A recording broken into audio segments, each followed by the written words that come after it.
Olá, gente. Sejam bem-vindos a mais essa videoaula do componente curricular Química Orgânica 2.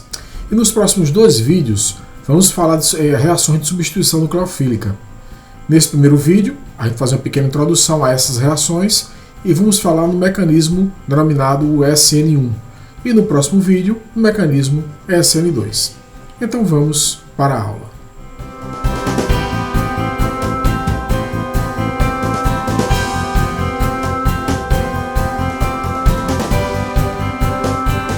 Então, quando você tem um cloreto de alquila, por exemplo, e bota para reagir com um nucleófilo, como por exemplo o SH-, lembrando que aqui nós temos pares de elétrons do enxofre, então vai ocorrer a substituição do cloro pelo grupo SH. Então, esse nucleófilo vai ocupar o lugar do cloro.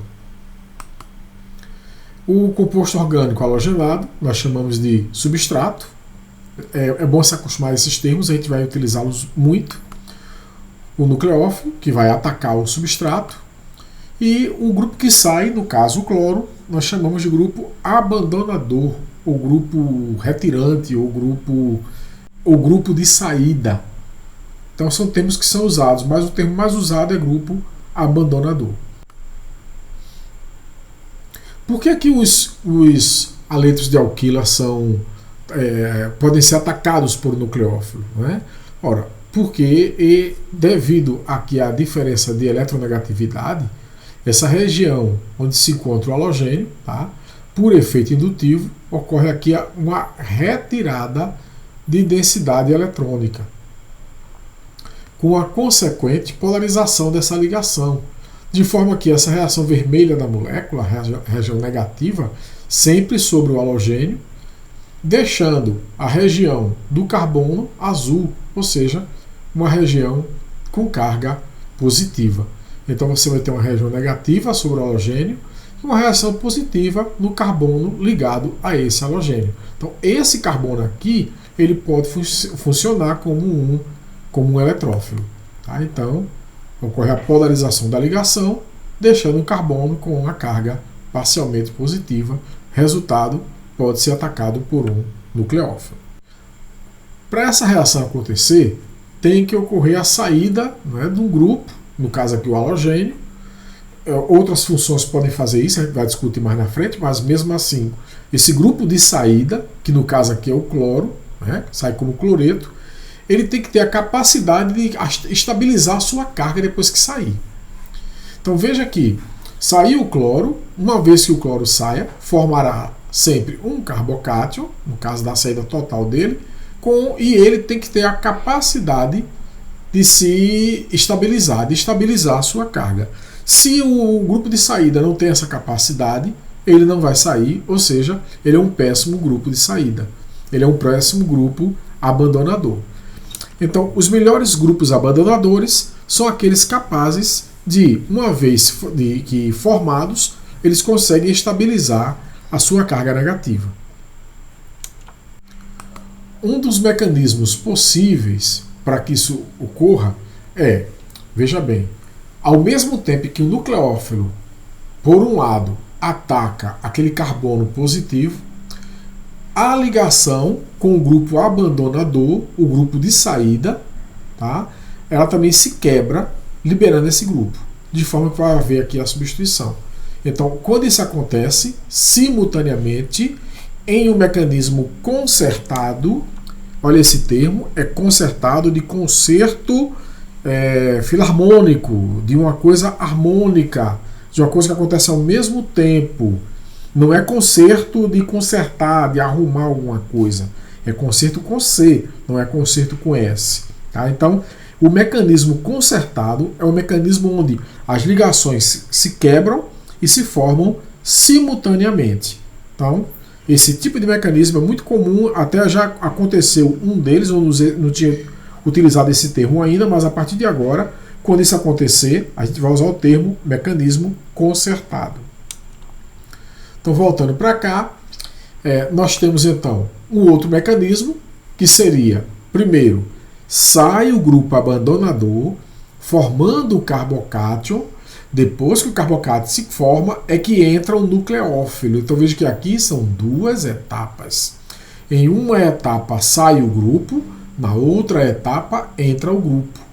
Então essa reação pode ocorrer em uma única etapa, no mecanismo concertado, ou em duas etapas. Tá? Isso depende de quê? É o que a gente vai aprender, é o que a gente vai entender. Então olha só, em um processo concertado, o ataque nucleófilo e a perda do grupo de saída ocorrem simultaneamente. Grupo de saída ou grupo abandonador. Legal? Esses termos você vai encontrar tanto um quanto o outro em livros, então é bom se acostumar. Grupo de saída ou grupo abandonador. No outro mecanismo, você vai ter um processo gradual. A perda de um grupo de saída ocorre primeiro e depois o ataque nucleofílico. Então veja, duas etapas. Primeiro sai o grupo, depois entra o outro. Detalhe importantíssimo. Nesse segundo processo ocorre a formação de um carbocátion. E aqui estão valendo todas aquelas regras que a gente já aprendeu sobre carbocátions. Quem é mais estável, quem é menos estável, lembra? Quem é mais estável, o carbocátion terciário. Quem é menos estável, o carbocato metílico, o carbocato primário. Os carbocátions podem sofrer rearranjos em função dessa estabilidade. Então, tudo que nós aprendemos sobre carbocátion continua valendo. Tranquilo, gente? Então, continuando. Dois cientistas que estudaram esse processo, que foi o Christopher Ingold e o Edward Hughes, na University College de Londres, e durante a década de 30, eles investigaram essas reações de substituição para tentar elucidar esse seu mecanismo. E com base em observações, olha só, observações cinéticas e observações estereoquímicas. Tá? Então a gente vai ver que observações foram essas. Então são observações da cinética da reação e da estereoquímica da reação. Então eles propuseram um mecanismo concertado para muitas dessas reações, ou seja, aquele mecanismo que só tinha uma etapa. Tá? Então vamos lá. Vamos entender. Então a cinética do mecanismo de reação, que agora vamos chamar de SN2. Então, para a maioria das reações que eles investigaram, eles descobriram que a velocidade da reação depende da concentração do substrato e do nucleófilo. Lembra que eu falei para vocês que ia ser muito importante entender o que é substrato e o que é nucleófilo. Né? Então, substrato, composto orgânico que vai reagir. O nucleófilo, quem vai atacar aquele composto orgânico. A gente vai usar muito isso agora. Então, cuidado. Então, eles descobriram o seguinte, que a velocidade é uma constante, lembra aquela equaçãozinha, né? Uma reação A mais B produzindo alguma coisa aqui.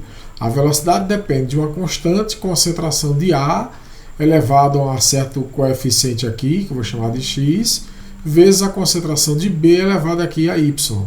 Ora, o que foi que eles descobriram? Que a velocidade de uma reação, da maioria das reações que eles estudaram, ela dependeria tanto do substrato quanto do nucleófilo. Isso quer dizer que deve ocorrer uma colisão entre o substrato e nucleófilo na etapa mais lenta ou na etapa mais importante da reação. Então, com base em suas observações, Ingold e Hughes concluíram que o mecanismo deve exibir uma etapa na qual substrato e nucleófilo colidem um com o outro. Como esse passo envolve duas entidades químicas, diz que é bimolecular. Então, eles criaram o termo SN2 para se referir a reações de substituição bimolecular. Então, o termo é S, substituição, N, nucleofílica, e o 2, bimolecular. Então, quando você vê esse termo aqui, é usado para substituições nucleofílicas. Cuidado, porque essa reação é aquele mecanismo concertado, ou seja, tem apenas uma etapa. Então, esse 2 aqui tem que ficar bem claro que não se refere ao número de etapas. Ele se refere ao número de moléculas que colidem na etapa da reação, na etapa única da reação, e que determinam, portanto, a cinética, né, da reação.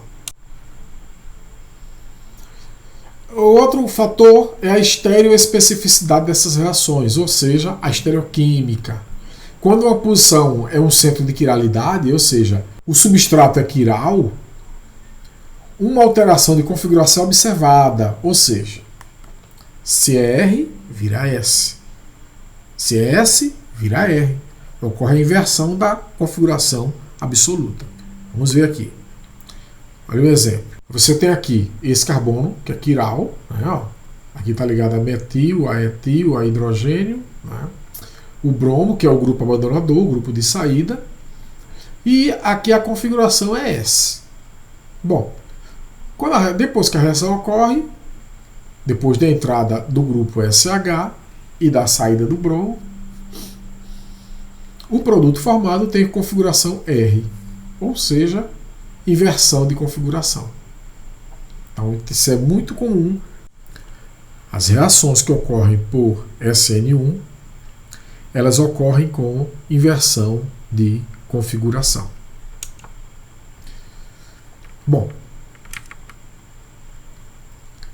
esse resultado estereoquímico é frequentemente chamado inversão de Walden, em homenagem a Paul Walden, o químico alemão que o observou pela primeira vez. Então, olha que interessante. Ó. O S, ele não entra pelo mesmo lado do bromo, ele vai atacar pelo lado oposto ao bromo. Aí, por isso que esses grupos aqui, olha, quando ele se aproxima aqui, o S, esses grupos vão ser empurrados para o outro lado, como se fosse um guarda-chuva, né, ao vento. Então vai haver a inversão do posicionamento dos grupos. Por isso ocorre a inversão de configuração. Olha que interessante. A ocorrência da inversão de configuração significa que o nucleófilo só pode ser atacado pelo lado de trás, o lado oposto ao grupo de saída, e nunca pelo lado da frente. Ou seja, um sai pelo lado, o outro entra pelo outro. Essa reação é dita estereoespecífica, porque a configuração do produto depende da configuração do material de partida. Se o material de partida é S, o produto é R. Se o de partida é R, o produto é S. Então, aqui vocês estão vendo a estrutura de transição que se forma. Olha que interessante. Olha. Reagentes. Então, quando o HS se aproxima, ele vai se ligando ao carbono. Veja que nesse momento, essas três ligações aqui ficam no plano. Veja que aqui não estão no plano. Né? Elas estão formando uma pirâmide para o lado esquerdo, pode prestar atenção. Só que na hora que os dois grupos se ligam ao mesmo tempo, porque aqui está se ligando, o outro está saindo, mas ainda os dois estão ligados, ocorre a formação de uma estrutura trigonal plana aqui no centro. Depois, com a saída desse grupo, aí a pirâmide volta a se formar aqui para o lado de cá. Houve uma inversão total na orientação dos grupos. A estrutura do substrato também é importante. Por quê? Veja bem, eles também descobriram que a velocidade é sensível à natureza do haleto de alquila. Ou seja, se o haleto é primário, secundário ou terciário, eles vão reagir com velocidades diferentes por esse mecanismo. Tranquilo, gente? Então veja, haletos de metila e haletos de alquila primários reagem mais rapidamente com nucleófilos. Olha que interessante. Os haletos de alquila secundários reagem mais lentamente. E os haletos de alquila terciário não reagem por SN2. Por quê? Vamos entender. Motivo. Que você tem o primário, o secundário, o terciário e o metílico. Né? Esse aqui não reage. Esse aqui é o mais lento para reagir. E se a gente considerar aqui a velocidade como sendo 1, aqui ela vai ser 100 vezes maior no primário e vai ser 1000 vezes maior no metílico. Então veja que há uma diferença grande de velocidade de um para o outro. Né? Aqui a gente tem uma reação para exemplificar. Aqui um haleto metílico, né? Um brometo de metila. E, como sempre, o par de elétrons se liga ao carbono e simultaneamente o bromo sai. Um processo simultâneo, ou seja, um processo concertado.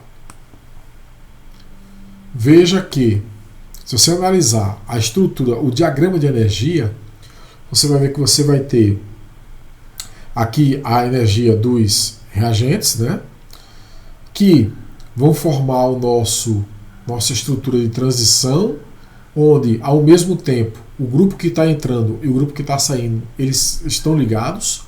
Então forma essa estrutura que a gente já tinha visto antes, né? Onde os carbonos, as ligações que estão aqui no meio formam uma estrutura trigonal com duas ligações, uma para um lado e uma para o outro, ao mesmo tempo. Só que uma está se formando, a outra está se quebrando. Se eu pegar um momento aqui, por exemplo, no gráfico, vocês vão ver que nesse momento aqui, vocês vão ter esse grupo cada vez mais próximo e esse cada vez mais distante. Até chegar uma hora onde ele se desliga completamente, formando o BR, e esse aqui vai se ligar completamente, né, formando o nosso produto. Bom, e se você observar atentamente o estado de transição, tá aqui do nosso lado, você vai ver primeiro que o nucleófilo está no processo de formar a ligação e o grupo de saída está no processo de romper a ligação. Então, simultaneamente, um está formando a ligação, o outro está quebrando a ligação. Observe também que há uma carga negativa a passar em ambos os lados, como a gente já tinha falado antes. Tá? Então, aqui pra gente, tudo que a gente acabou de falar. Bom, impedimento estérico. Então, se os átomos de hidrogênio foram substituídos por grupos alquila, as interações estéricas fazem com que o estado de transição seja mais alto em energia, aumentando a energia de ativação para a reação. E vamos lembrar, quando a gente aumenta a energia de ativação, a gente reduz a velocidade da reação. Olha que interessante. Ó.